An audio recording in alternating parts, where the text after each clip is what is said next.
Hello, Loup Power District employees, retirees, family, and friends, and welcome to this month's edition of Canal Chronicles. As I'm sure you've heard in the news over the past several weeks, it looks like energy prices are going to be increasing during this winter. A lot of that has to do with increasing gas costs, as the price of gas seems to continue to increase every time you turn the corner. I'm happy to say that at today's board meeting, in the budgets approved by the board is expecting to have no retail rate increase on our electric rates for 2022. This is great news as we continue to hear the additional information about rising costs of energy in other sectors, and we've worked very, very hard to not increase rates. This will be our 5th straight year of no retail rate increases, and we've worked hard at every level to get to that point. So it's one thing that you can think about as you go into the winter season, that you're, at least on the electric side of things, your rates will not increase, and therefore if you use the same amount of energy that you used last year, you should not see an increase in your cost of electricity. At today's board meeting, the board elected Alan Drews from Genoa as the board chairman for 2022. We're happy to have Chairman Drews on board and looking forward to working with him next year. In addition, the first vice chairman will be Steve Haysacker from Humphrey. The second vice chairman will be Bob Serve from Clarkson. The secretary will be Jim Donahue from rural Columbus, and the treasurer will be Dick Tooley from Columbus. We're excited to work with these members on our executive team for 2022 and look forward to seeing what direction they will take the board and Loup Power District in the next year. At today's board meeting, the board approved a memorandum of understanding to be entered into between public entities regarding rural broadband in the district's service territory. We've been working with Platte County and the Nebraska Public Power District over the past several months regarding rural broadband, as well as Cornhusker Public Power District and others, and this memorandum of understanding will let the district, Platte County, NPPD, and other public entities that want to be involved the chance to conglomerate funds and work together to begin discussions with private entities and others who may be interested in providing broadband in the rural areas of our service territory. This was an important first step for us after we completed the studies earlier this year regarding rural broadband, and will really help us go a long way to getting that rural broadband to the outer areas of our service territory. We're excited about this next step, and we've been meeting with Platte County and NPPD over the last 2 or 3 months to discuss actions that may take place. Platte County, as well as Colfax County, Nance County, and Boone County, have a substantial amount of money from the COVID-19 relief funds, and using that to provide rural broadband service is one way that they can use those expenditures at this point in time. The county has been excited about providing this, as they really think this will bring economic development benefits to the entire county and to some of our rural areas, and help keep the population in Platte County, as well as Colfax County, Nance County, and Boone County, as we continue to see a migration of people to the urban areas such as Omaha and Lincoln. Continuing population growth in our 4-county area is important to us in the long term to keep workers here for workforce development, as well as continuing to grow us in other areas. Please stay tuned to further developments as we move forward with regard to this, but this is an exciting first step for the district and the public entities that will be entering into this memorandum of understanding. At today's board meeting, the board approved the construction budget and the operations budget for 2022. As I mentioned previously, there is projected to be no retail rate increase in these budgets, and we're not planning on one for 2022. The budgets were prepared with a lot of discussion between board members and management and staff, as we worked hard to get to a budget that meets the needs of the district and continues to provide the operations and reliability that we've come to be expected from district employees. One of the big projects that we're going to be doing in 2022 is finalizing our meter replacement project, which is installing meters which we can read from the general office and will improve productivity and reliability to all of our customers.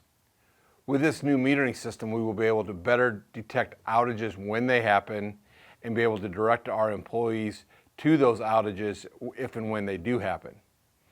We're excited about this metering project, and we've been working on it for about a 3-year period, and we expect to conclude that by the end of next year.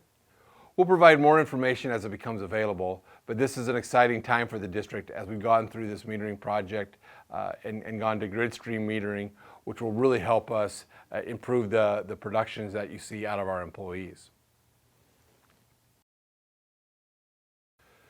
With regard to water issues throughout the district's service territory, there has been no updates over the past month. The district has filed our 60% design drawings with the Federal Energy Regulatory Commission regarding our overflow water return to the Loup River. We've been working on this for several months now, and this was done really as part of the response to the March 2019 storm event. Hopefully within the next 30 days, we'll hear some information back from the Federal Energy Regulatory Commission and then submit these design drawings out for bidding and get that completed during the 2022 season. We'll be providing more information to customers and to those interested on our website at www.loop.com as it becomes available. Another topic that was discussed at today's board meeting was our license with the Federal Energy Regulatory Commission. This is a license that FERC issues to the district to allow us to operate our hydroelectric project, including the Canal and the 2 powerhouses, one at Columbus and one at Monroe. Although we've had our new license since May of 2017, we've been waiting to finalize that license as we've continued to have discussions with FERC and other individuals regarding the biological opinion submitted by the United States Fish and Wildlife Service and commented on by FERC in their license. It's a little frustrating from the district's perspective that we continue to have to wait on this, and here we are almost 5 years later and we're still fighting the battle with FERC to get a finalized license. We've submitted our potential operations compliance plan, but FERC has yet to rule on this. Again, part of the problem is COVID-19 and the fact that the Federal Energy Regulatory Commission staff is not in their offices right now, so it's difficult to get a hold of them to talk to them about the issue. We continue to work with our attorneys in Washington, D.C. regarding the license and the amendments that we would like to make to the license as part of our operations compliance plan, and hopefully we can reach some kind of conclusion in the next 6 to 12 months. We really need to get to this point so we can get forward with operating our project in the normal manner and reach a new normal for our operators at the Columbus Powerhouse so that they know what to do when things come up. It's frustrating that it's taken this long, but we will reach a conclusion in the near future. Financially, the district had a good month in October. As a matter of fact, we had more generation in October than we've had at any time since the March 2019 storm event. And this was reflected on the district's financial statements for October 2021.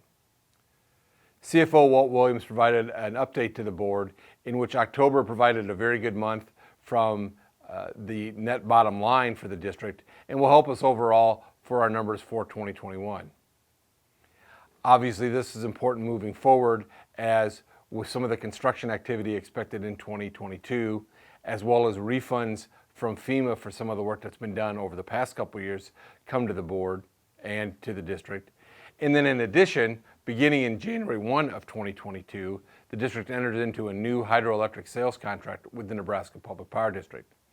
It's unknown what bottom line effect this will have, but the district will be looking at this closely and providing updates to the public as it becomes normal. Another thing that has happened over the past month is the district provided the ability for our employees to get booster shots for the COVID-19 vaccination. We were working with East Central District Health Department to bring some of their employees in to help us administer these booster shots to those that wanted it. And we're looking to work with East Central again in the near future to provide those for those who didn't get it who might want it at this point in time. We're working very hard because of the obvious uptick in COVID cases in our service territory as well as around the country. And we know that the COVID-19 pandemic is not over with by a long shot. By getting these booster shots, we hope to keep our employees vaccinated to the extent that they can, and then keep from getting COVID, or at least at a minimum, keep from passing it on to other employees. It's obviously important from the district standpoint that we keep our workforce intact, as we have a lot of projects that will be going on both this winter and next year, and any attack of COVID-19 within the workforce could do irreparable harm to us as we move forward. So keep in contact with us, and we'll keep providing information with regard to these booster shots and the ability to get those, especially now that the government has opened those up to all individuals. So one more thing I want to comment on before we close. There's been a lot of talk in the newspapers about down power lines and what to do. If you see a down power line, do not touch it and do not assume that it's dead. Assume that it's live. Contact Loop Power District, and we will make sure to come out and take care of it as soon as we can. It's important that the public not go around a down power line, as if the line happens to be energized for whatever reason, it could create severe damage to you and to your family and anybody else.